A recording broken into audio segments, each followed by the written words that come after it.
Hello guys, welcome to Ayodhya day. అసలు first నేను ఇంటి దగ్గర నుంచి బయలుదేరిందే అయోధ్య టెంపుల్ చూసొస్తాను అని చెప్పి ఇంట్లో చెప్పి బయలుదేరాను. బట్ ఈ జర్నీలో ఆ టెంపుల్ తప్ప మిగతా అన్నీ చూసేస్తున్నాను. సో లాస్ట్లో జర్నీ ఎండ్ చేసేటప్పటికైనా బుద్ధిగా ఇంట్లో వాళ్ళు చెప్పినట్టు టెంపుల్కి వెళ్ళేసి వద్దాం అనుకున్నాను. అసలు ఫస్ట్ మనకు టెంపుల్స్ అంటే పెద్దగా ఇంట్రెస్ట్ ఉండదు. అండ్ ఈ జర్నీకి ముందు నేను నా లైఫ్లో పెద్దగా టెంపుల్స్ ఏం చూడాల, ఓ 10 or 20 చుట్టుపక్కల ఉన్నాయి చూసుంటాను. అండ్ తిరుపతికి చాలాసార్లు వెళ్ళినా కూడా అది నేను టెంపుల్లా కన్సిడర్ చేయను. అదొక రిలాక్సేషన్ సెంటర్లా చూస్తాను. ఎందుకంటే 7 hills ట్రెక్కింగ్, ఆ 7 కొండలు నడుచుకుంటూ వెళ్ళి అండ్ చుట్టుపక్కల అంతా ఫారెస్ట్లా ఉండి ఫ్రెష్ ఎయిర్ అండ్ దారి మధ్యలో జింకలు, కుందేళ్ళు, నెమళ్ళు అండ్ మీరు లక్కీ అయితే టైగర్స్ కూడా కనపడుతుంది అనుకోండి. అండ్ ఇలా అండ్ అక్కడ క్లైమేట్ కూడా మనకి జనరల్ క్లైమేట్ కన్నా కొంచెం చాలా చల్లగా ఉంటుంది. అండ్ అక్కడికి టూరిస్ట్స్ వరల్డ్ వైడ్ నుంచి వస్తారు. సో కల్చర్ ఎక్స్చేంజ్ జరుగుతుంది. సో అదొక డిఫరెంట్ అట్మాస్ఫియర్లా ఉంటుంది, అదొక డిఫరెంట్ టూరిస్ట్ డెస్టినేషన్లా ఉంటుంది. సో నేను టెంపుల్ కన్నా ఎక్కువ ఒక రిలాక్సేషన్ సెంటర్లో ఎక్కువ చూస్తాను. అండ్ నెక్స్ట్ మిగతా ఏ టెంపుల్స్కి వెళ్ళినా ఒకటే ప్రాసెస్. మనల్ని ఎవరో హిప్నటైజ్ చేసినట్టు ఒకటే లైన్లో గంటలు వెయిట్ చేసి ఒకటే లైన్లో దర్శనానికి వెళ్ళి ఒకటే లైన్లో దర్శనించి బయటకు వస్తాం. అంటే నిజంగా మనం టెంపుల్లో అబ్జర్వ్ చేయాల్సింది, చూడాల్సింది దేవుడిని ఒక్కడనే అయితే నిజంగా చుట్టూ ప్లెయిన్ వాల్స్ కట్టేసి మధ్యలో దేవుడిని పెట్టేసేవాళ్ళు కదా. ఇలా టెంపుల్ మొత్తం పెద్ద పెద్ద బండరాలను కొండరాలను చెక్కేసి 1 ఇంచు కూడా గ్యాప్ లేకుండా టెంపుల్ అంతా ప్లేస్ చేయరు కదా. They want to share something. అందుకే అందరూ కామన్గా వచ్చే ప్లేస్ని చూస్ చేసుకొని ఎలాగో దేవుడి దర్శనం కోసం వచ్చినప్పుడు ఇవి కూడా అబ్జర్వ్ చేస్తారు కదా అని చెప్పి ఇలా ఆర్కిటెక్చర్ ఫామ్లో ఒక స్టోన్స్ని ఒక స్టోరీ లాగా చెప్పాలనుకున్నారు. అండ్ మనమేమో మనల్ని ఎవరో హిప్నటైజ్ చేసినట్టు ఒకటే లైన్లో వెళ్ళి ఒకటే లైన్లో బయటకు వస్తాం. అంటే ఐ డోంట్ సే ఆ విగ్రహాల్లో ఏవో మహిమలు ఉన్నాయి, రహస్యాలు ఉన్నాయి, అది ఇది అని చెప్పి అప్పట్లో ఉన్న పీపుల్ వాళ్ళ మైండ్ సెట్ తగ్గట్టు వాళ్ళకు మోడల్ క్రియేట్ చేసుకున్నారు. అండ్ మనం ఆ మోడల్ని అబ్జర్వ్ చేసి రైట్ ఆర్ రాంగా అప్పుడు వాళ్ళు ఏమనుకున్నారు అని అనలైజ్ చేయడం అది మన బేసిక్ థింగ్. అది రైట్ ఆర్ రాంగా అనేది తర్వాత విషయం. మన హిస్టరీయే మన బేస్. మన ఫౌండేషన్ ఎంత స్ట్రాంగ్గా ఉంటే మన ఫ్యూచర్ అంత బాగుంటుంది. All 7 wonders in the world అన్ని ఆర్కిటెక్చర్ మీద బేస్ అయి ఉన్నాయి. And architecture is purely knowledge. And వాళ్ళకే వండర్ అనిపించేంత నాలెడ్జ్ ఉన్న వాళ్ళు ఒకటి షేర్ చేసుకున్నారంటే ఎవరికి టైంపాస్ కోసం షేర్ చేయరు అని నా ఫీలింగ్.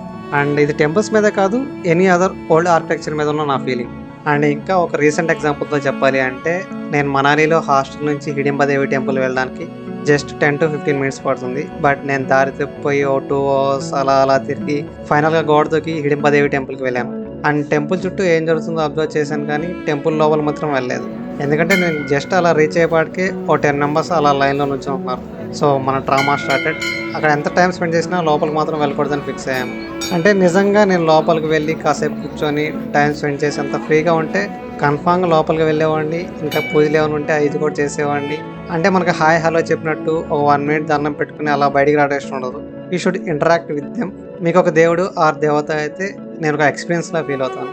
అండ్ ఈ జర్నీ ముందు వరకు నేను ఇలా లైన్లో వెళ్ళి లైన్లో వచ్చే టెంపుల్స్ తప్ప పెద్దగా ఏ టెంపుల్స్ చూడలేదు. ఒక తిరుపతి ఒకటే ఎక్సెప్షన్. సో వీటన్నిటి కాంబినేషన్స్తో మనకు టెంపుల్స్ అంటే పెద్దగా ఇంట్రెస్ట్ లేదు. But as a part of travelling మధ్యలో వస్తే మాత్రం కన్ఫామ్గా వెళ్తాను. బట్ ఈ ఆల్ ఇండియా ట్రిప్ తర్వాత నాకు టెంపుల్స్ మీద ఉన్న ఒపీనియన్ కంప్లీట్గా చేంజ్ అయింది. అంటే ఇప్పటికీ టెంపుల్స్ ఉన్న దేవుడి కన్నా ఆ చుట్టూ ఉన్న కల్చర్నే ఎక్కువ సెలబ్రేట్ చేసుకునే టెంపుల్స్ని చూశాను. So I'm very happy for that. And Ayodhya వెళ్ళేటప్పుడు ఎక్స్పెక్టేషన్స్ ఏంటి అంటే మోడర్న్ టైమ్స్లో చాలా ప్రెస్టీజియస్గా కట్టిన టెంపుల్. అండ్ నేను ఆల్రెడీ ఢిల్లీలో అక్షర్ధామ్ చూశాను కాబట్టి సో ఇది కూడా అలాగే ఉంటుంది ఆర్ అంతకన్నా బెటర్గా ఉంటుందేమో, like explaining the values in a modern వే అనుకొని వెళ్ళాను. But very highly disappointing. And ఎందుకో మీకు కంటిన్యూషన్లో తెలుస్తుంది. ఇప్పుడు నేను మీకు నా జనరల్ అయోధ్య డేని ఎక్స్ప్లెయిన్ చేస్తాను. ఢిల్లీ టు అయోధ్య చాలా బస్సులు ఉంటాయి అండ్ ట్రైన్స్ కూడా ఉంటాయి. అండ్ 2 రైల్వే స్టేషన్స్ ఉంటాయి అయోధ్య వెళ్ళడానికి, అయోధ్య కాంట్ అండ్ అయోధ్య ధామ్ అని చెప్పి.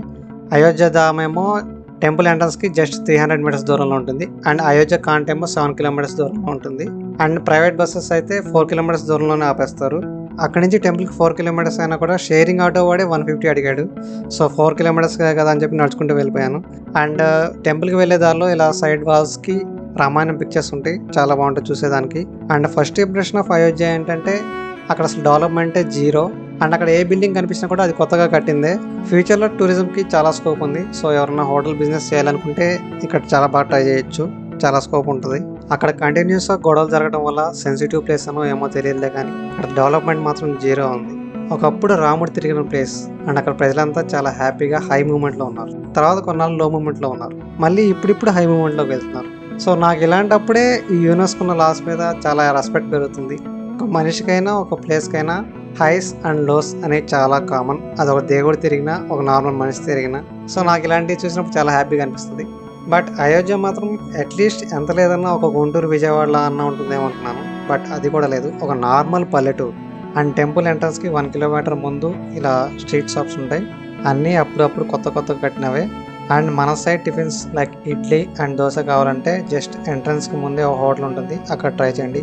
నార్త్ ఇండియాలో ఏ షాప్లో తిన్నా ఇడ్లీ సాగుతూనే ఉంటుంది అండ్ దోశ 120 అబోనే ఉంటుంది, ప్లెయిన్ దోశ కూడా. అండ్ నార్త్ ఇండియాలో ఇడ్లీ దోశ మన టేస్ట్ ఉండటం ఆల్మోస్ట్ ఇంపాసిబుల్. ఓన్లీ మన వాళ్ళు వెళ్ళి అక్కడ సెటిల్ అయితే తప్ప మన టేస్ట్ రాదు. అండ్ షాప్స్ మొత్తం ఎక్కడ చూసినా ఒకటే స్వీట్ ఉంటుంది. మరి ఏంటో నాకు చూస్తే అంత అట్రాక్టివ్గా కూడా లేదు, సో నేనేం ట్రై చేయలేదు. అండ్ లోకల్ పీపుల్ జస్ట్ అలా ఒక పక్క పల్లెటూరులో ఎలా ఉంటారో అలా బిహేవ్ చేస్తారు. అండ్ కొంచెం సేపు హ్యాపీనెస్ అనిపిస్తుంది అండ్ కొంచెంసేపు సాడ్ కూడా అనిపిస్తుంది. ఎందుకంటే అంత బేసిక్ లెవెల్ నేను అయోధ్యలో ఎక్స్పెక్ట్ చేయలేదు. అండ్ నేను అయోధ్య చాలా ఫుల్లీ డెవలప్డ్ ప్లేస్ ఏమో అనుకున్నాను. అండ్ దర్శనానికి వెళ్ళేటప్పుడు లగేజ్ కూడా తీసుకువెళ్ళండి. సో లోపలే లగేజ్కి అండ్ చెప్పులు పెట్టుకోవడానికి, మొబైల్స్ పెట్టుకోవడానికి అన్ని చాలా ఆప్షన్స్ ఉంటాయి. అన్ని ఫ్రీయే, అన్ని ఫెసిలిటీస్ చాలా బాగుంటాయి. అండ్ దర్శనం కూడా 1 అవర్లోనే అయిపోతుంది. అండ్ చెప్పాను కదా, సేమ్ అన్ని టెంపుల్స్ లాగే జస్ట్ ఒక లైన్లో వెళ్ళి దర్శనం చేసుకుని ఒక లైన్లో వచ్చేసేయాలి. అక్కడ పూజలు కానీ కొబ్బరికాయలు కొట్టేదానికి కూడా ఏ ఆప్షన్ ఉండదు.